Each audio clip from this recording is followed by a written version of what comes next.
Abortions for all. Very well. No abortions for anyone. Abortions for some, miniature American flags for others. This podcast is not suitable for children or those who are easily disturbed. Spoiler warning for whatever is in the title of this episode. And now for the obligatory socials. Please like, share and subscribe. You can find the podcast on Twitter at HorrorPod69. You can also follow us on Facebook, Instagram, Slasher and Goodreads. Become part of the Disturbed community by asking for the Facebook group and Discord links.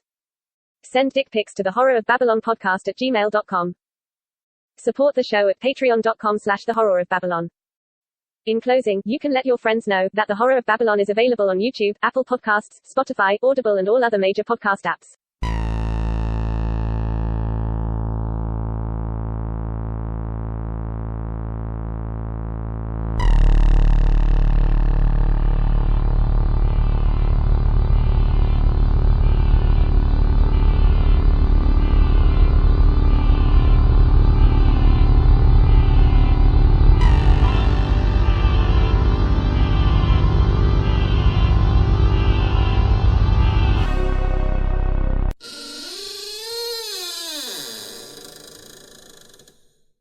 Welcome to episode 147 of The Horror of Babylon, which is also an episode of the Treehouse of Horror of Babylon, where we discuss Citizen Kang.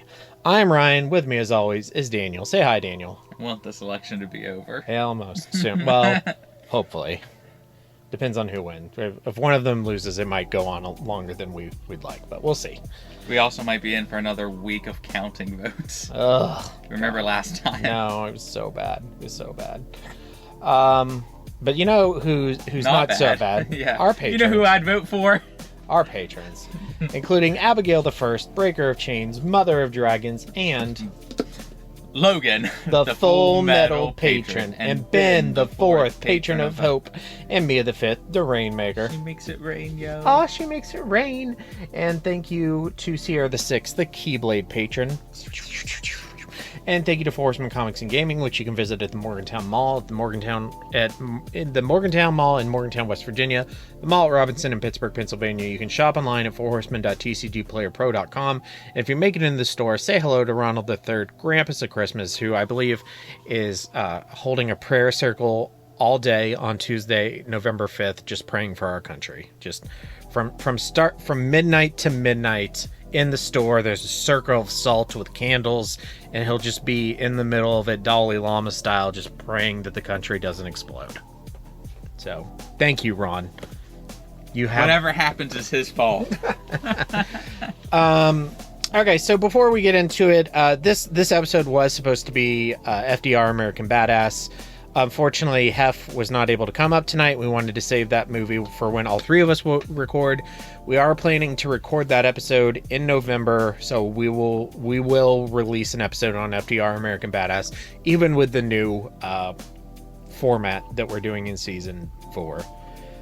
But we were going through the Treehouse of Horror episodes and I remembered that they did an entire episode on the 1996 presidential election. So this was the perfect one to do. As soon as your mouse went over it, I was like, that's the one, Ryan. So trigger warning, presidential elections, American politics, the two-party system. I guess anal probing. Bob Dole, Bill Clinton. Bill Clinton triggers the fuck out of me. I love him. I mean, he's terrible, but I love him. I've seen him in person. I've been to a rally. Yeah. Yeah. He was like an hour late, and everybody just stood and waited. It was hilarious. I wanted to go to a rally this year, but none of them were really all that close to me. So. Yeah. I'd be afraid to go to a rally nowadays. This was like 2007, 2008. Yeah, but I have different costumes for each one. Yeah. Go to Trump as Harley Quinn and go to Harris as Poison Ivy. I just meant I had to eat one of each of their hats. Oh, okay. So it's just, I'll blend right in.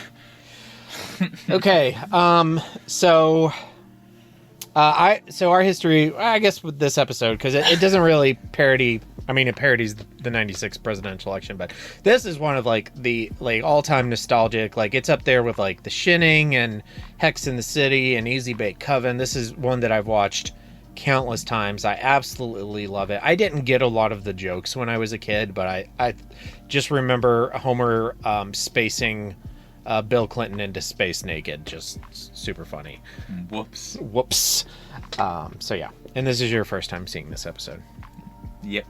The vampire's a pure myth, superstition. I may be able to bring you proof that the superstition of yesterday can become the scientific reality of today. So jumping into background, original air date of this episode was October 27th, 1996. It's overall episode number 154, season 8, episode 1. It is Treehouse of Horror number 7. It is the third of 3 segments. The first segment is The Thing and I, which is the one with Bart's evil twin brother Hugo, who lives in the attic. And the second segment is The Genesis Tub, where Lisa accidentally creates a living, breathing society. That episode is actually basically the forerunner to the Futurama episode where Bender accidentally creates life on his chassis where he's floating through space. Basically, same thing happens.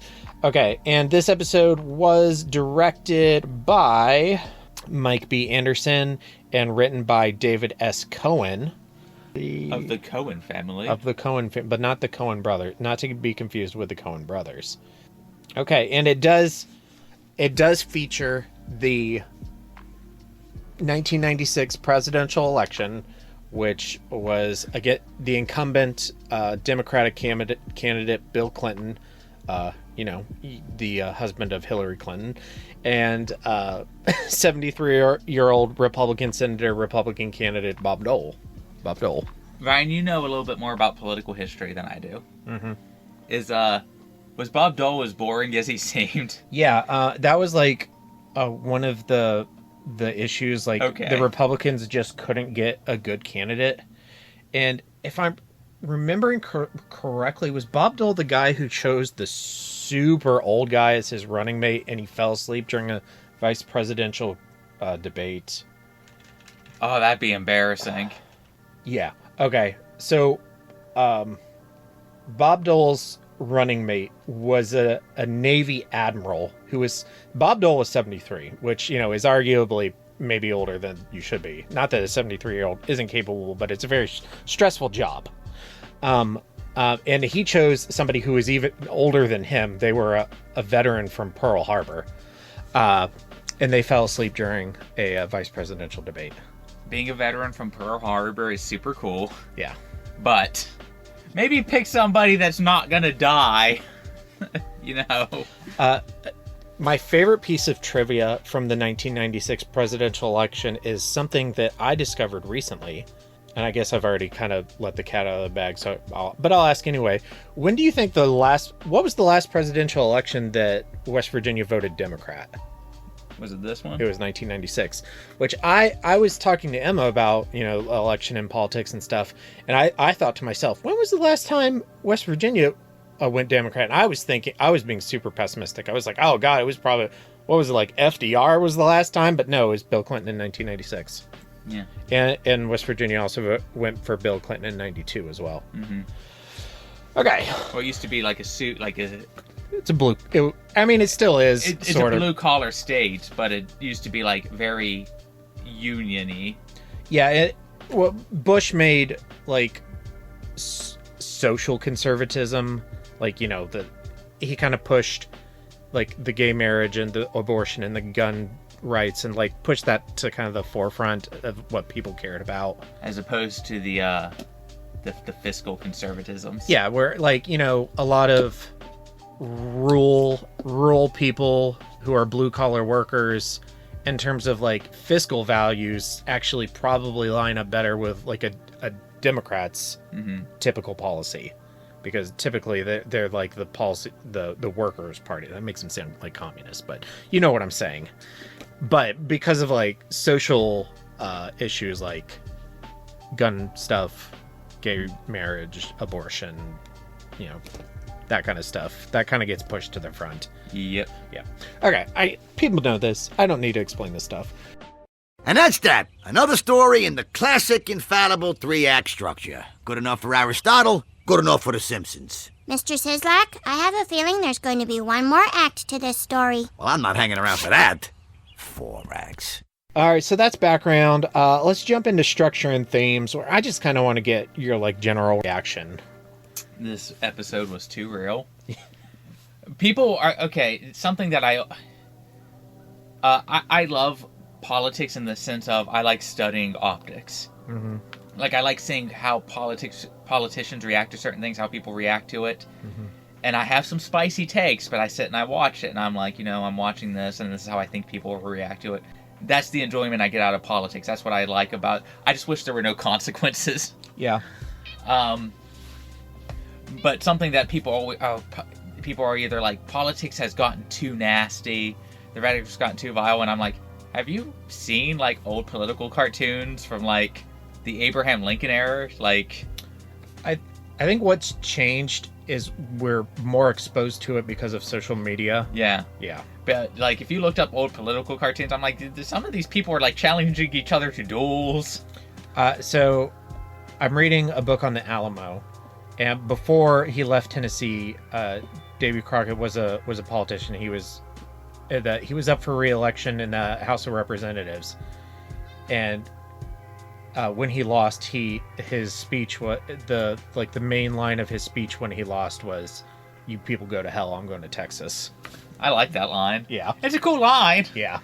But then I'm sitting here watching this episode, and I'm thinking about that's just what Trump and Harris are saying, like what they say at their rallies, and I'm like, it's the same thing. Mm-hmm. Nothing has changed. They're always walking these stupid tightropes. Mm-hmm. And then people cheer for them. Yep. So, it was a little too real. Yeah. The scene. It was funny, but it was real. The scene where Bob Dole says, "Abortions for no one." Boo. Boo. Abortions for everyone. Boo. Abortions for some, miniature American flags for others. Yeah. Which, if you look at, I'm not here to defend or explain Trump's policies, but if you listen to his rallies, and I've listened to a bunch of them, that's kind of the shit he says up on stage. Mm-hmm. And it's like, I can't believe that I'm seeing this still. Yeah, I mean, it's just two-party systems are inbred and we'll get to that. And bad. Yeah. Yeah. I purposely looked over at your face during the you have to vote for one of us. You can't make me. I believe I'll vote for a third-party candidate. Go ahead, throw your vote away. I'm thinking, and then Ross Perot punches out his hat.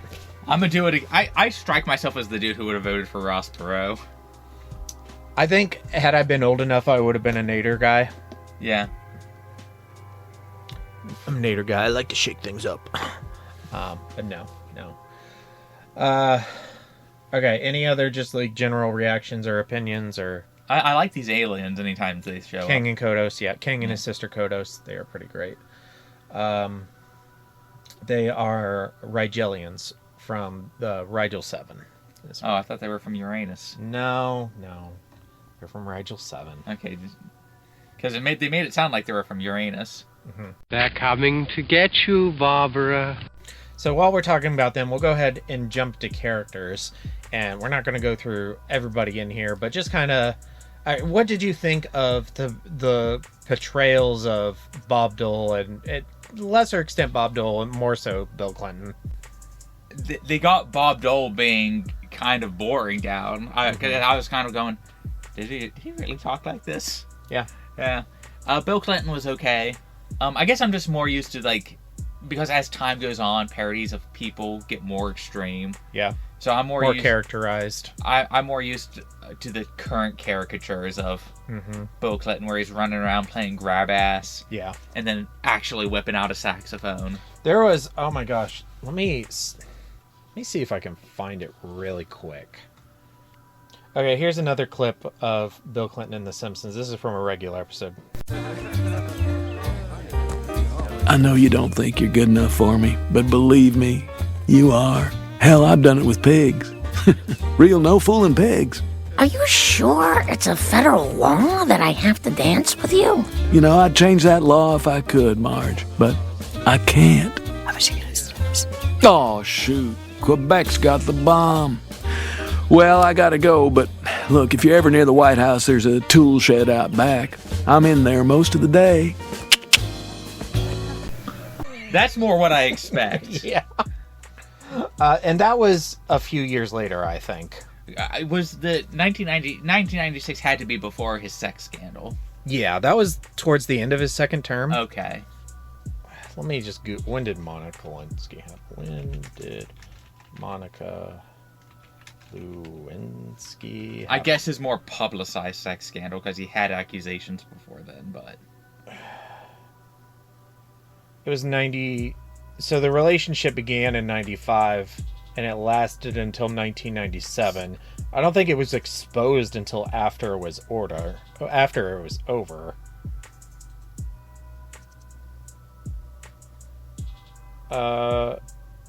Yeah, okay, it was 1998. So it was 2 years in. Yeah, into his second term. Yeah. Yeah, so that was...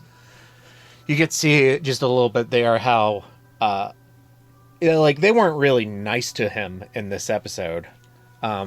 They definitely portrayed him as kind of a chucklehead, but you can see how the portrayal of him evolved. At least he had a personality. Yeah. I will always, again, because I like talking about politics. I just wish, again, that there was no consequences to them. I like talking about historical politics. Not so much current politics. And it's like, people with personalities, even shitty ones, tend to do better than people that are flat. And sometimes you'll get politicians that will start faking a personality because they have to have something. And that's kind of funny to see, funny to read about, but again, kind of sad that it's like just a thing. And then just lastly, kind of mentioning Homer, he's just kind of the stand-in for the American people in this episode. This was also before he became way more extreme as a character himself. Yeah, still in the early years, but he's just kind of caught in between. First, these two aliens / these two candidates. You want to know what's the most American thing that happened in this episode? Don't blame me. I voted for Kodos. Yeah, that's the joke. Yeah, that's that's him at his most American. Yeah, even when it explicitly says just a few minutes before that it doesn't matter which of us you vote for. Yeah. Need to insert the clip of was it Hank or Dale who said, with voter turnouts at an all-time low, not voting is more American? I think that was Dale. Yeah, it was because he was arguing. Oh no, they were in the car.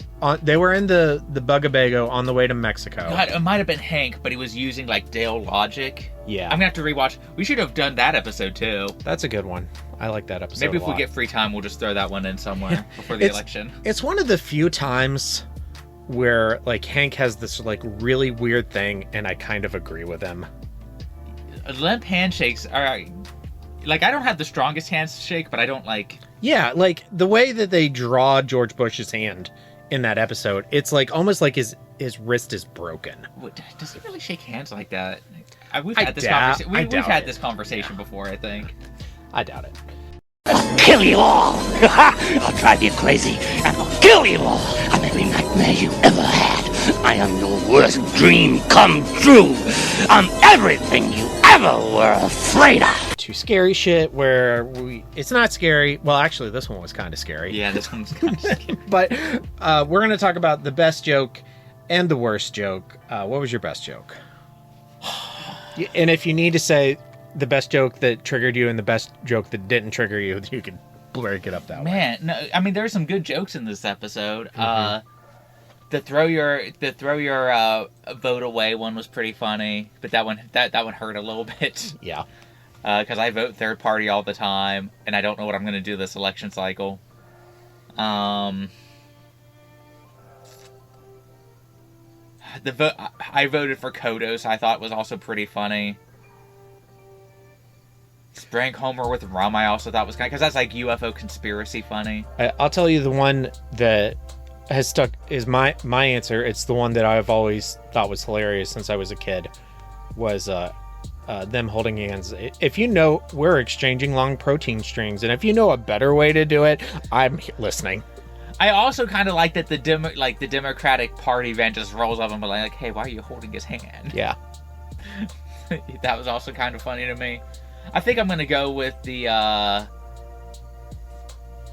think I might just go with Ross Perot punching his hat. Yeah, that was pretty funny. Project 96. And then I can't even really specifically remember the name, but it's obviously this is an episode about the 1996 presidential election.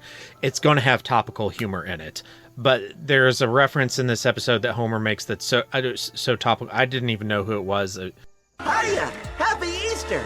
He says like, Lorinda LaRue is right, or something like that. It was just like a reference that people our age would never understand unless you Googled it. So yeah, not that it may have been hilarious at the time. Yeah, but it's kind of lost in the vacuum of time, at least to me. Yeah. And your worst joke?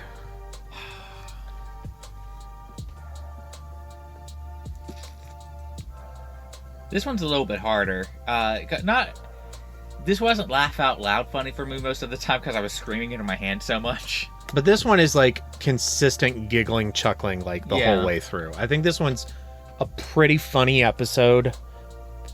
But not laugh out loud. Like, no, you know what? I even have to change my best joke. It was the abortion joke. Yeah. You guys, that was so freaking funny because that one just rings so true to me. Like watching freaking rallies. Worst joke? I don't know. I really ain't got nothing that like. Do you got something? Yeah, I did the reference one that I just. Yeah, because I don't get it. Yeah.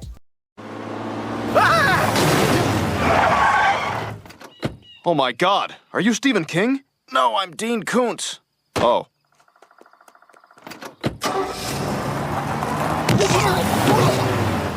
All right, let's go to Kings and Koontz. My king is just the undeniable accuracy and that's it. And cringiness of the, and you could tell that the people who wrote this were living through a presidential election. It's my least favorite time to be alive. Period. I agree. That's it's just so accurate. Yeah. It's such a good and it's such a good portrayal because as time has gone on, shows and writers have shown their hands a little bit more of their partisanness in politics. Mm-hmm. And this one was like the most even-handed you could have written this. And The Simpsons today in 2024 is known for being very liberal and very left-leaning, and they are.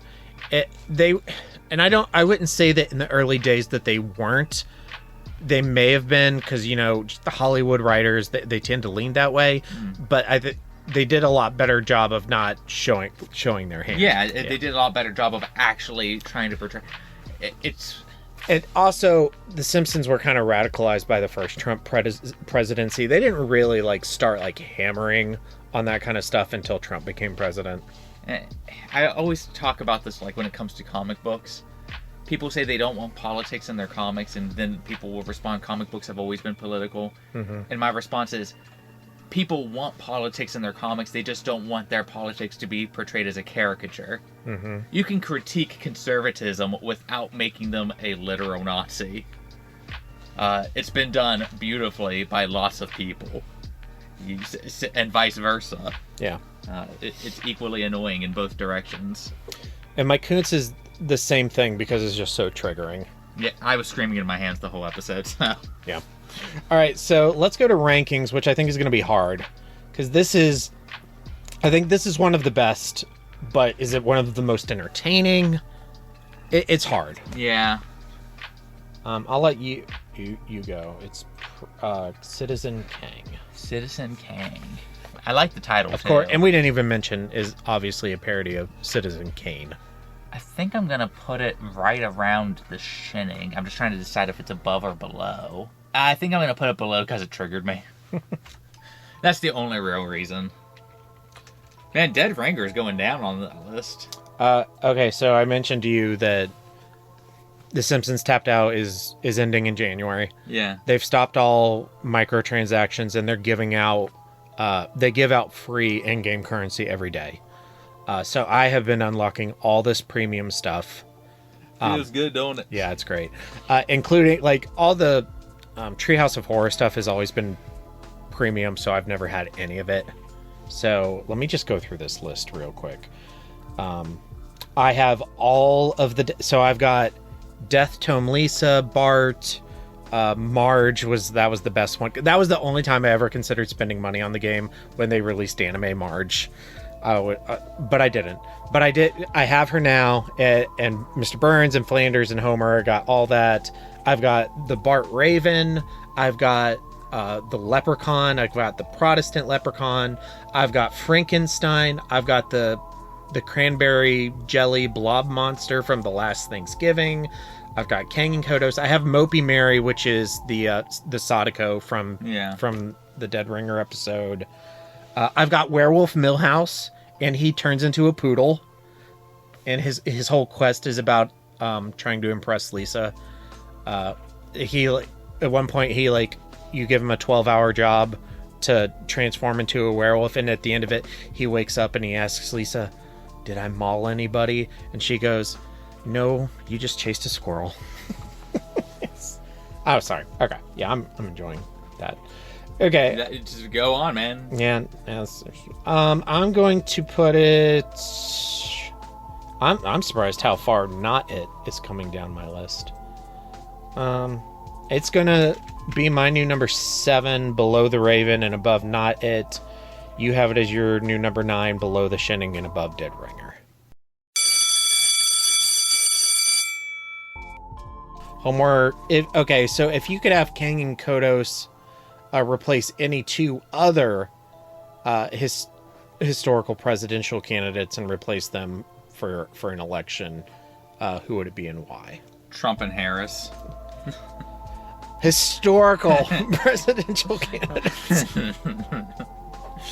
I don't know who a lot of people's opponents were. I only know the winners. I might know or we can at least Google it. I'll go ahead and say... Kennedy and Nixon. Kennedy and Nixon, that would be good. Yeah. Because the both of them are my top 5 favorites. I would say George Washington and John Adams, very first presidential election, just to get us started off right with alien slavery from the very beginning. Ryan, I got a spoiler for you. Oh, no. Yeah. Oh, no. Always has been, Ryan. Okay, for upcoming on the Horror of Babylon, we've been discussing our new format that we're doing. Starting in season 4, we're going to move to monthly episodes with occasional bonus episodes. We're going to choose 12 books for 12 episodes for 12 months. We are releasing our anniversary episode on Halloween, and then after that, our regular episodes will release the last Sunday of each month.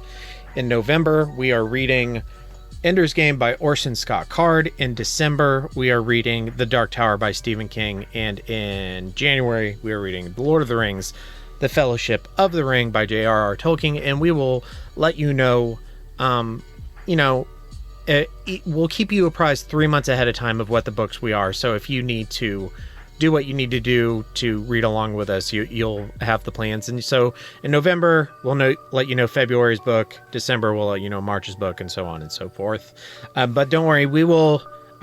Daniel, we'll be recording significantly less, but Daniel and I are still planning on sprinkling in Treehouse of Horror here and there, just as we have time and want to do it. We don't.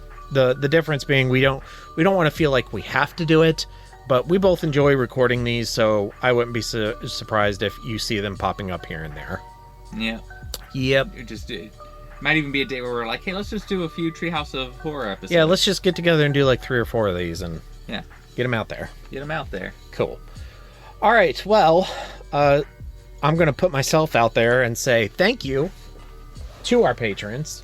Ooh, patrons. Our patrons, including Abigail the First, Breaker of Chains, Mother of Dragons, and Logan, the Full Metal Patron, and Ben the Fourth, Patron of Hope, and Mia the Fifth, the Rainmaker. She makes it rain, yo. Oh, she makes it rain. And Sierra the Sixth, the Keyblade Patron. And for Horsemen Comics and Gaming, which you can visit at the Morgantown Mall in Morgantown, West Virginia, the Mall at Robinson in Pittsburgh, Pennsylvania. You can shop online at fourhorsemen.tcgplayerpro.com. And if you make it into the store, say hello to the Ronald III, Grampus of Christmas, which I just got word from Four Horsemen Live that Ron is so concerned about our country that as of today, which date of recording is October 25th, he has started his prayer circle early, and he's going to continue it until November 6th. So he's so concerned about our country. Oh, money. Thank you, Ron. You are our Superman. I mean, I'd cast him. I'd cast him too. John Krasinski is my Superman. Who's John Krasinski? Jim from The Office. He played Superman in DC Super Pets. DC League Super Pets. I realized recently one of my favorite Star Wars authors, I was going through his Goodreads page, and he's written for Superman as well. So I think I'm going to check out some of that. Oh, okay. Point. Who is he? Charles Soule. I think he wrote, it was Superman and Wonder Woman. I forget what it was called.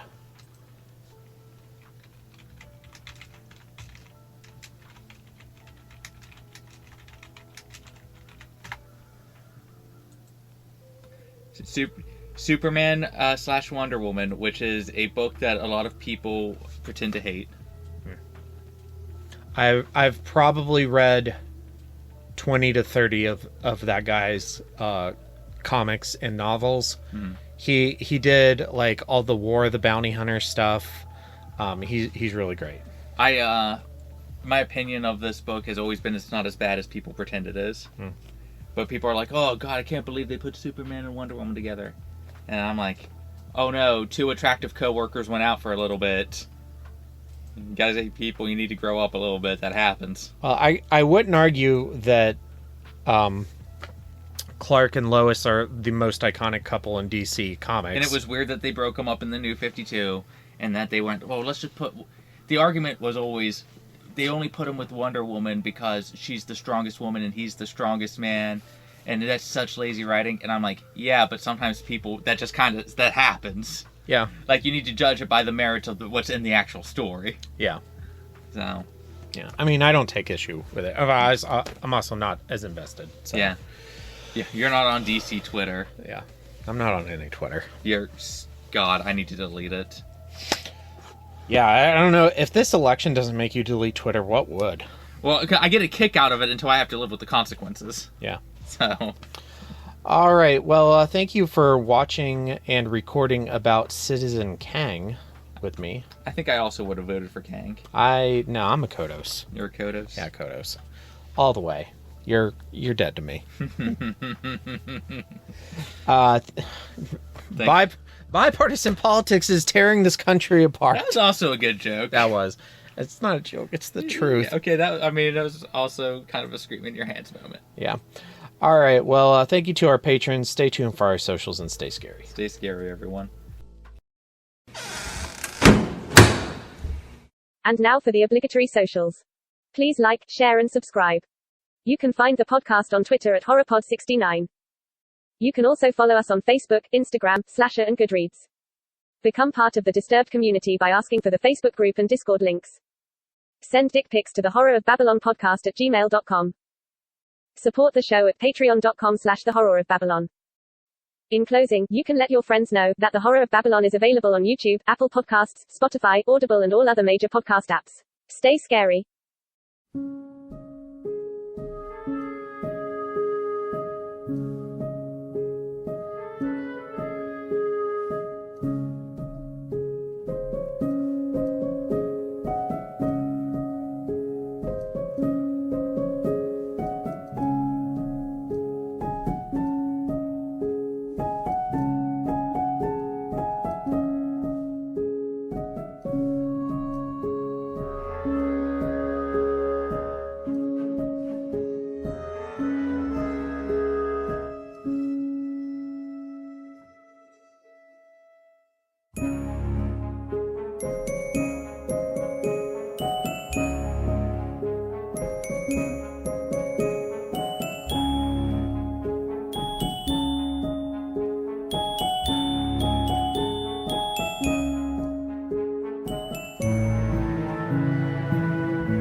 So we're recording. Daniel and I are about to pick a Treehouse of Horror to record.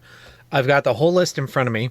What I'm going to do is I'm just going to read through the list of like the movies or stories that the episode is parodying. Get the wheel, Ryan. No, no, I'm gonna have Daniel pick. You have me pick. Just based on that. Just based off of the parody. Yeah, I'm ready. Okay, so the very first one ever was Poltergeist and the Amityville Horror. To Serve Man, The Raven, which we did. The Monkey's Paw, It's a Good Life, Frankenstein, which we did. Living Doll or Child's Play. King Kong, Return of the Living Dead, and Pet Sematary, we did that one. Night Gallery, The Devil and Daniel Webster. Nightmare at 20,000 Feet, which is an episode of The Twilight Zone. Bram Stoker's Dracula, we did. The Shining, we did. A Sound of Thunder, Soylent Green, A Nightmare on Elm Street, Little Girl Lost, The Little People. Oh, no, hold on. Yeah, Brian, we have to do that one. I forgot about this one, the 1996 U.S. presidential. That's the one. That's the one, and it's a really good one, too. It's a really good one. Yeah, that's the one. Okay, you know what? I'm just deleting this. I forgot. I know you don't think you're good enough for me, but believe me, you are.